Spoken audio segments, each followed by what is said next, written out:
suis arrivé au logis donc en 2008, donc ça va faire ma 12e année au club, avec à la clé beaucoup de beaux moments, à la table, dans la table, et surtout beaucoup de belles rencontres. Et sportivement, un point qui m'a marqué, c'est ce titre il y a 2 années en deuxième nationale, cette place de premier au championnat. Au niveau du club, j'ai toujours essayé d'aider, que ce soit en tant que capitaine d'équipe ou lors d'événements comme les fêtes du club. Et au début de l'aventure Jean-Mi, on m'a aussi demandé de donner depuis lors un coup de main pour tout ce qui était questions juridiques notamment. Et enfin, l'année passée, donc plusieurs membres du comité et du club m'ont demandé si je ne voulais pas les rejoindre dans le comité pour apporter un peu de sang neuf et ma pierre à l'édifice.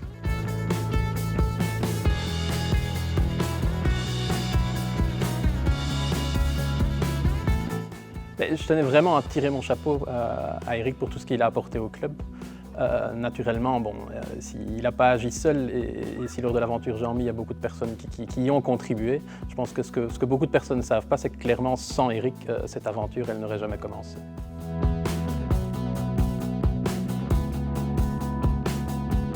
Mais plutôt long, moi je me vois comme quelqu'un qui va aider, qui va mettre de l'huile dans les rouages pour permettre aux choses de tourner et aux gens de faire ce qu'ils ont à faire, que ce soit nos 2 piliers, que sont Christophe Deveau, que la plupart des gens connaîtront comme Kik ou Arnaud Veit, ou bien l'ensemble des personnes qui travaillent au sein du club, nos bénévoles, nos entraîneurs.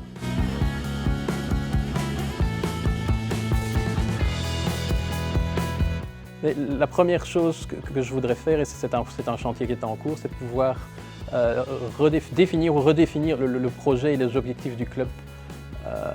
Et à titre d'exemple, on peut prendre le travail qui a été effectué sur la Superdivision.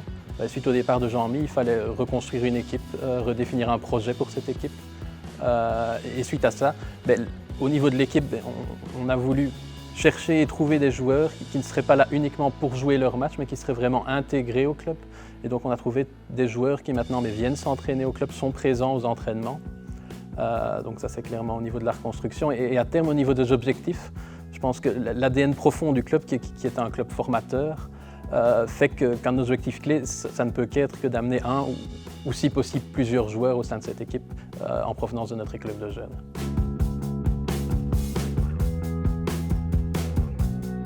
Pas mal de grands chantiers. Je pense que le premier est lié à la croissance du club.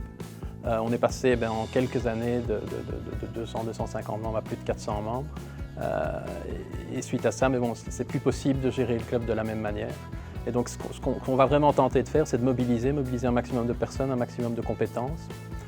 Et à titre d'exemple, je pense qu'on peut citer ce qui s'est passé ici récemment lors de la réouverture du club suite au déconfinement, où d'une part, Kik et Arnaud ont travaillé d'arrache-pied avec la commune, avec les personnes du centre pour s'assurer qu'au niveau opérationnel, on puisse rouvrir dans le respect des règles de distanciation, mais on a aussi eu l'aide de l'équipe informatique qui en une bonne semaine a développé une plateforme informatique de réservation en ligne qui est elle aussi clé pour pouvoir s'assurer du respect de ces règles.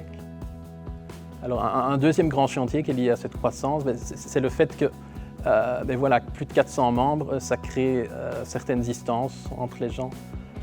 Et donc il y a cette volonté de voir comment est-ce qu'on va pouvoir créer ou recréer plus de liens entre les groupes de personnes, que ce soit entre les plus jeunes et les moins jeunes, entre les personnes qui ne se voient pas forcément parce qu'ils font partie de groupes d'entraînement, de jours d'interclubs différents. Et là, ce à quoi on veut travailler, mais ça va vraiment être à créer des opportunités, des occasions pour les personnes de se rencontrer et de pouvoir apprendre à se connaître. Et le troisième grand chantier que je vois, c'est le fait de développer le côté social du club. Donc on a déjà pas mal d'activités à caractère social ou de dimension sociale au club.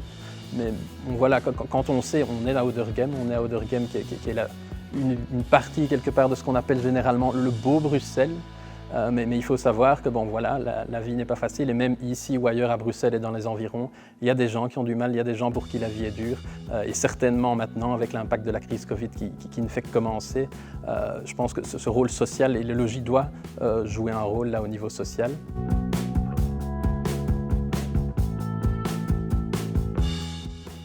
Amitié, convivialité, valeurs.